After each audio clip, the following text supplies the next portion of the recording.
Hello teacher and student, नमस्कार। आप देख रहे हैं हमारा यूट्यूब चैनल स्कूल चले हम। आज हम आपको बताएंगे एडगेट अभ्यास पुस्तिका भाषा भारती कक्षा 8वीं, जो कि हमने सत्र 2024-25 से ली है। इसके पाठ 12 प्रश्न उत्तर याचक और दाता। तो आइए शुरू करते हैं पाठ 12 याचक और दाता के प्रश्न उत्तर। यदि आपने पाठ 11 के नहीं लिखे हैं तो आप चैनल पेज पे या प्लेलिस्ट में जा कर के देख लीजिए, आपको पूरे उत्तर मिल जाएंगे। तो बहुविकल्पी प्रश्न से लिखते हैं, सही उत्तर छांट कर लिखिए। प्रश्न 1, पाठ के अनुसार प्रतिदिन मंदिर के द्वार पर फूल कौन बेचता था? तो इसका उत्तर आ जाएगा सी नंबर का वृद्धा। फिर है प्रश्न क्रमांक 2, याचक और दाता कहानी में वास्तविक याचक किसे माना गया है? तो इसका उत्तर आ जाएगा सेठ जी, बी नंबर का। फिर है प्रश्न क्रमांक 3, होश में आने के बाद मोहन की स्थिति क्यों बिगड़ने लगी थी? तो इसका उत्तर आ जाएगा सी नंबर का वृद्धा माँ को ना देखकर। फिर है प्रश्न क्रमांक 4, मोहन के पूर्ण स्वस्थ होने में कौन सी बात प्रमुख थी? तो इसका उत्तर आ जाएगा डी नंबर का ममता। फिर प्रश्न 5 है, ममता में ता के स्थान पर त्व प्रत्यय लगने से नया शब्द बनेगा। तो ये बन जाएगा ममत्व। ठीक है बच्चों, ये था आपका 1 से लेकर 5 तक के उत्तर बहुविकल्पी प्रश्नों के। अब आते हैं हम रिक्त स्थानों की पूर्ति कीजिए में। तो प्रश्न क्रमांक 6 है, साहित्य के नोबेल पुरस्कार से सम्मानित भारतीय डैश थे? तो इसमें आ जाएगा जयवाला, रविंद्रनाथ ठाकुर। उसके बाद में है निरुत्तर शब्द में प्रयुक्त उपसर्ग, तो आ जाएगा इसमें निरु। उसके बाद में है माँ की ममता ने डैश का काम किया, तो इसमें आ जाएगा औषधि। और प्रश्न 9 है, सेठ बनारसी दास अपने बेटे के लिए वृद्धा माँ के आगे क्या बनकर खड़े थे? तो याचक। उसके बाद में है 10वें नंबर का, प्राणों के लाले पड़ना क्या है? तो कहावत है ना। ये यहाँ पे जो आपकी बुक में दिया हुआ है बनकर खड़े थे, इसको आप क्रॉस कर देना या काट देना, इसका यहाँ पर है लिख देना, ठीक है, कहावत है। इसके बाद हम आते हैं प्रश्न क्रमांक 11 में, मेरा बच्चा बहुत बीमार है, वाक्य में उद्धरण चिन्ह लगाकर फिर से लिखिए। तो बच्चों वाक्य तो जैसा का वैसा ही लिखना है, मेरा बच्चा बहुत बीमार है, केवल हमने क्या किया है, ये उद्धरण चिन्ह लगा दिया है ना, इन्वर्टेड कामा। उसके बाद में हम आते हैं प्रश्न क्रमांक 12 में, वृद्धा माँ पैसों की बचत क्यों करने लगी थी? तो इसका उत्तर हो जाएगा वृद्धा माँ पैसों की बचत गोद लिए बच्चे के सुखद भविष्य के लिए करने लगी थी। फिर है प्रश्न क्रमांक 13, वृद्धा माँ को किस बात की आशंका थी? तो इसका उत्तर हो जाएगा वृद्धा माँ को अपने जमा किए पैसे चोरी हो जाने की आशंका थी। आते हैं प्रश्न क्रमांक 14 में, मोहन सेठ जी का पुत्र है, इस बात का पता कैसे चला? तो इसका उत्तर हो जाएगा मोहन के शरीर पर लाल रंग का चिन्ह देखकर सेठ जी के पुत्र होने का पता चला। इसके बाद आते हैं हम लघु उत्तरी प्रश्न। प्रश्न क्रमांक 15, सेठ जी के हाथ पांव फूलने लगे, वाक्य में रेखांकित वाक्यांश का अर्थ है। तो ये जो रेखांकित है, हाथ पांव फूलने लगे, ये क्या है, एक मुहावरा है ना।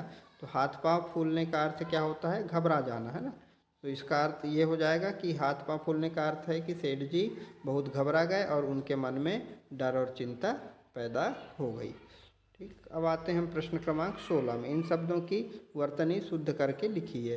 तो शब्द दिए हुए हैं यहाँ पे, जिजीविषा, वात्सल्य और दर्शनार्थियों और सहानुभूति। तो जिजीविषा ऐसा बन जाएगा, छोटा जा में छोटी ई की मात्रा, फिर जा में बड़ी ई की, यहाँ पे छोटी ई की दी है, इसमें बड़ी ई की जी की आ जाएगी, ठीक है। ये हो जाएगा जिजीविषा। फिर वात्सल्य में यहाँ वत्सल्य लिखा है, तो ये व में आ की मात्रा और ये आधा त हो जाएगा वात्सल्य, तो ये वात्सल्य हो जाएगा। दर्शनार्थियों में केवल बिंदी नहीं लगी है या में, तो ये लग जाएगी। और सहानुभूति में मात्रा ना में छोटा ऊ की और भा में बड़ा ऊ की लग जाएगी, तो ये हो गया सहानुभूति। इस प्रकार से ये प्रश्न क्रमांक 16 का उत्तर हो गया। अब प्रश्न क्रमांक 17 देखिए, अब यह तुम्हारा बच्चा है इसलिए इसे प्राण देकर भी बचाओगे, दूसरे के बच्चे की जान जान नहीं होती, यह कथन किसने किससे कहा और क्यों कहा? तो ये कथन किसने कहा? यह कथन वृद्धा माँ ने सेठ जी से कहा, क्योंकि सेठ जी ने अपने बेटे मोहन को पहचान कर उसे बचाने का प्रयास किया, जबकि जब पहचानता नहीं था तो उसके पहले उसकी परवाह उसे नहीं थी, इसलिए वृद्धा माँ ने कहा। अब आते हैं प्रश्न क्रमांक 18 में, बच्चे के मिलने के बाद वृद्धा माँ के जीवन में क्या परिवर्तन आ गया था? तो इसका उत्तर हो जाएगा बच्चे के मिलने के बाद वृद्धा माँ के जीवन में एक नया उद्देश्य आया, जिससे उसने और अधिक मेहनत करके उसकी देखभाल की और उसकी खुशी में अपनी खुशी देखी। इसके बाद में आते हैं हम दीर्घ उत्तरी प्रश्न में। प्रश्न क्रमांक 19 है, सेठ जी की पहचान देवभक्त और धर्मात्मा के रूप में थी। आप इस बात से सहमत हैं या नहीं? कारण सहित अपने विचार लिखिए।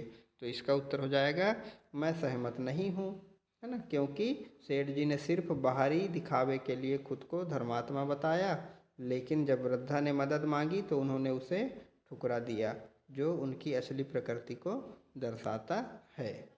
ये हो गया प्रश्न क्रमांक 19 का उत्तर। यदि आपको उत्तर अच्छे लग रहे हो बच्चों, तो आप प्लीज़ चैनल को सब्सक्राइब ज़रूर करिए और हमारे पूरे वीडियो देखिए आसानी से, क्योंकि सब्सक्राइब करोगे तो फिर नोटिफिकेशन का जो बेल आइकन आएगा उसे भी आप टच कर देना ऑल में जाके, तो आपको जो भी वीडियो देखना हो आपको कभी भी मिल जाएंगे। फिर आते हैं प्रश्न क्रमांक 20, वृद्धा माँ के आंसुओं में फूलों का मकरंद और ममता की गंध थी। इस कथन का आशय लिखिए। तो उत्तर है, इस कथन का आशय यह है कि वृद्धा माँ के आंसुओं में उसकी ममता और प्रेम की महक थी। उसने अपने संतान समान बच्चे के लिए जो त्याग और सेवा की थी, उसका परिणाम इन आंसुओं में झलक रहा था। उसके आंसू केवल दुख के नहीं थे, बल्कि उनमें उसकी निस्वार्थ ममता और उस बच्चे के प्रति उसके गहरे प्रेम का प्रतीक था। यह आंसू उसकी सच्ची मानवता और उसके महान त्याग का प्रतीक हैं। तो ये था अपना 20वें नंबर का उत्तर। यदि आपको उत्तर अच्छे लग रहे हों तो यहाँ पे आपका ये पाठ हो गया समाप्त, क्योंकि तो आप प्लीज़ चैनल को सब्सक्राइब ज़रूर करिए और हमारे पूरे वीडियो आसानी से देखिए। बाय बाय, जय हिंद।